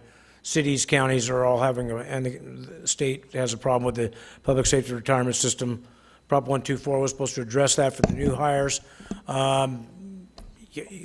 This is something that we need to look at. The legislature, we have very limited authority to do anything. A few years ago, the legislature stepped in to try to do something with that. It ended up in a lawsuit. because a lot of this is constitutionally protected. That's why we had to have Prop 124. However, this is a statewide issue, not just Mojave County specific. We're still trying to address the issue, and all input and... Yes, ma'am.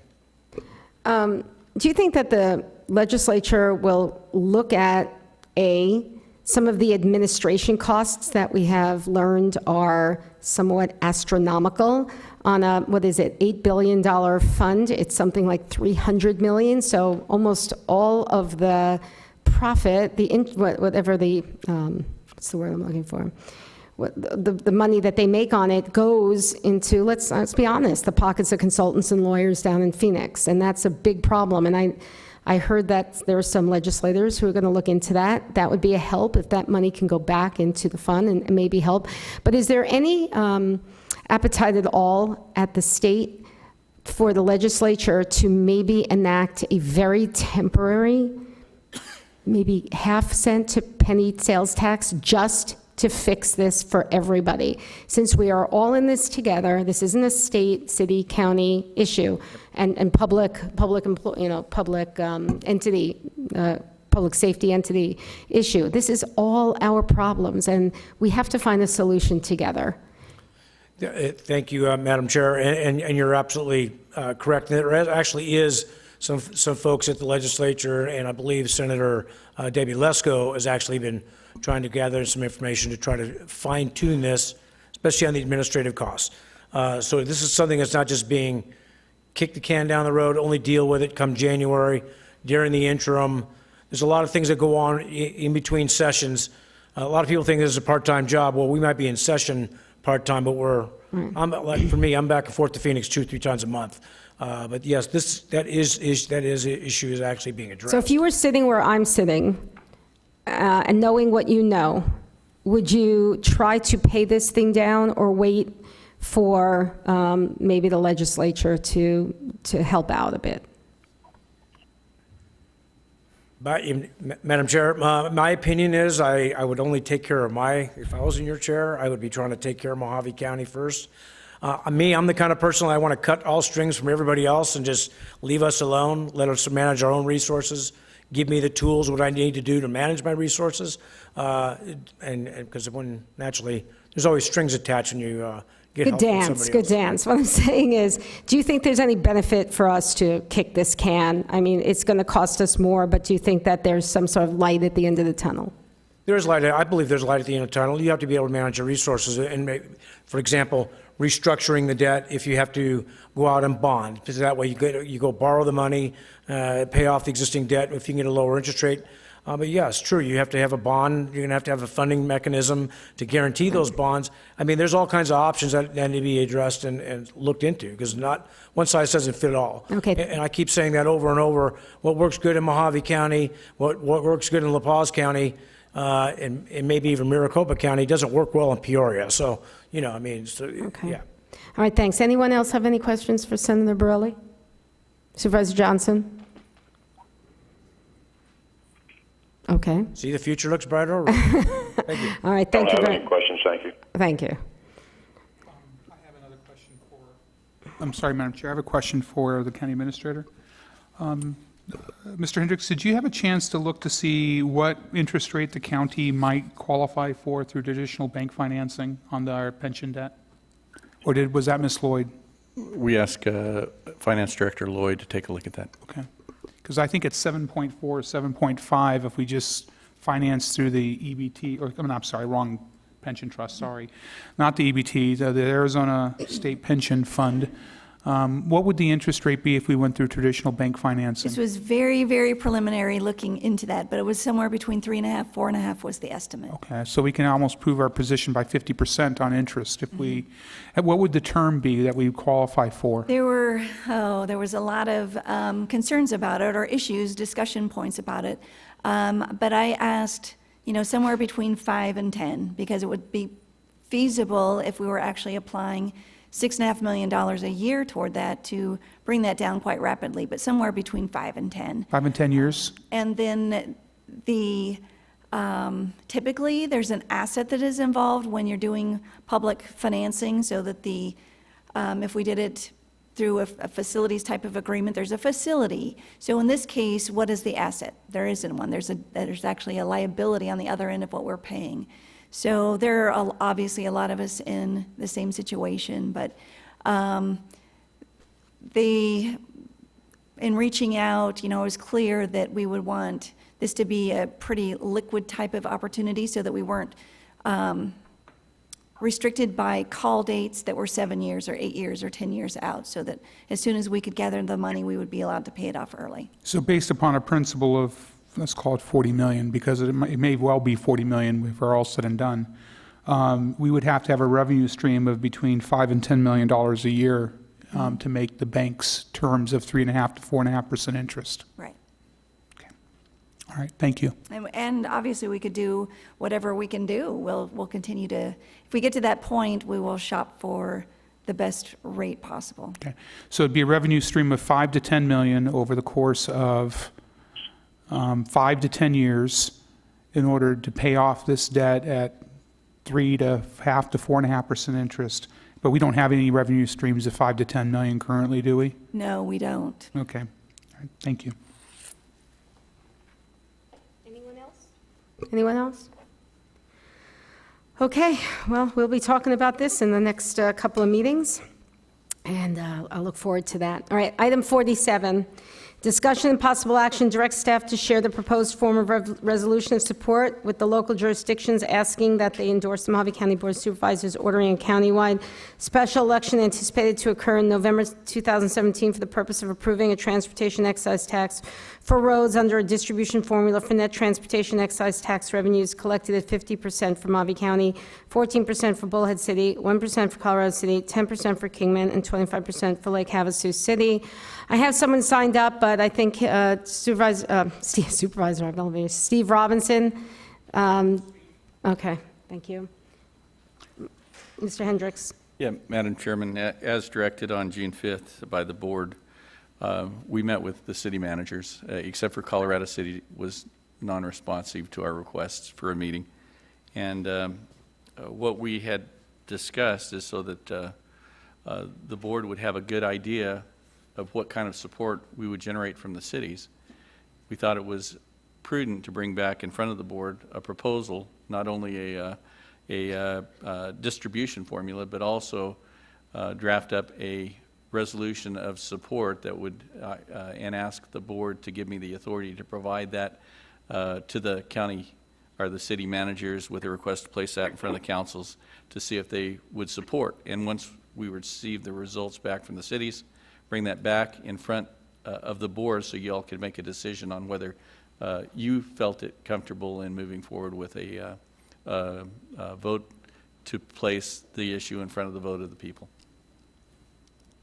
This is just Madam Chair? Yes, This please. is my take. I understand what County Administrator Hendricks is suggesting. It's just essentially, it's a more formalized discussion and arrangement with the cities. I would like to be clear that with the county discussing currently 3 different taxes, the transportation tax, a sales tax, and property tax, and the various other secondary taxing districts like schools and fire boards, and community colleges, increasing taxes, and that some of these entities intend to have a special election this November 2017. I think a November 2017 election would fail because it wouldn't be a single item election. We just have too much other issues clouding things. So what I would suggest, if we want to take this to the cities for their input formally, so we know where they're at, is that we say November 2017 or 18, so that we're not locked into one particular year, if that makes any sense. In other words, I don't think November 2017 will work under the current discussion parameters. And Madam Chairman, the reason we accelerated and placed this on the board agenda for today's meeting is because it would take a Herculean effort to get anything before the vote of the people by November. And, With that said, I hope the board considers if they don't want to move forward with this in November, then time's on our side. And the question could be posed to the cities at any time.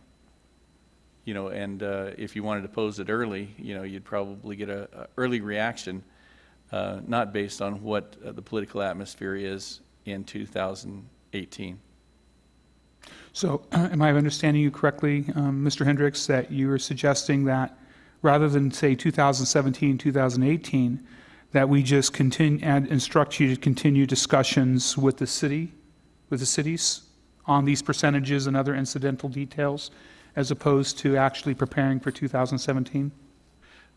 Madam Chairman, Supervisor Moss, based on your very accurate assessment of the political conditions that we're going to encounter in 2017 and November of 2017 with the other districts, it may be prudent and for the board to consider tabling this and letting me continue with discussions like you suggested. With that, Madam Chair, I move that we table item 47 until such time as the county administrator believes he has fully explored this issue with all 4 of the cities located within Mojave County, Arizona. Okay, discussion? I'll second the motion. Excuse me? Supervisor Watson will second the motion. Okay, I'd like to put this discussion first. I'd like to say something. I'm going to be voting no on this, although it does sound just like a procedural vote, because I don't think we should be talking about this at all. So I just wanted to explain why I'm going to be voting no on this. Madam Chair? Yes. Thank you. I think one thing we'll have to continue. We can't table for the meeting, but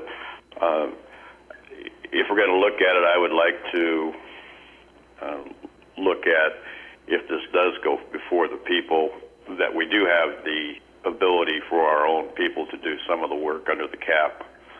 I also have a problem with voting for this with all the other sales tax and property tax, and we got fire district. We just approved them to go for the bond, and we just had school bonds and everything else that has been passed.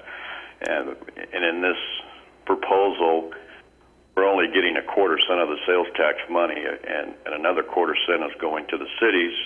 Bullhead City, I believe, in 14 voted down a transportation tax or some kind of funding for their transportation. I believe if we can't sell the public on 1/4 cent for ours, there's no point in trying to put 1/2 cent in front of them. That's all, Madam Chair. Thank you. Thank you very much, Supervisor Johnson. If I could, Any other Madam- discussion? Yes, Madam Chair.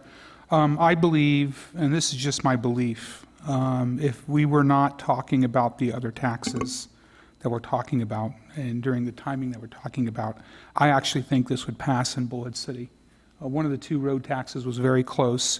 None of those road taxes in Bullhead City had any of the conditions that we imposed upon them, I think, which are very attractive to the public about the private contracting, not government, not growing government, things of that nature. Only for roads expenses, no other incidental expenses like buildings and whatnot. I think those conditions, to a degree, do restore faith. However, I do agree with Supervisor Johnson that because of the current, and Supervisor Angus, with the current atmosphere that we have right now, that until we get past these other taxing issues, I really don't think we should be that we should not be actively pursuing this, but instead have the administration engage in the discussion, which is why I made the motion that I did. Okay, so we have a motion. Okay, and I'd also... And you had a second. And we have a second. Right. Okay. And we have a comment. You have a comment. Go on. I would very much be in support of this, but I agree that I think the timing is wrong with this. I think our citizens are wondering what we're doing with the 1/4 cent sales tax for pension reform. Also, there's been so much miscommunication out there with property taxes. Every newspaper reports something different, and every supervisor is saying something different. So until we get those issues worked out, I don't blame the public for not trusting their supervisors and their county government. So I think putting this off until 2018 is a wise move, and that's all I wanted to say, because I think it's really needed in my district and look forward to it. Okay, so we have a motion and a second. All in favor? Aye. Opposed? I think Aye. Aye. You want to do a roll call on this? You got it? It's 3-2? Okay. All right, anything else? And that wraps up our meeting. Thank you all for coming, and we are adjourned. Oh, I need a motion for Supervisor adjournment. Johnson. Motion to adjourn. Okay. Yeah, I almost got Has through. left the conference.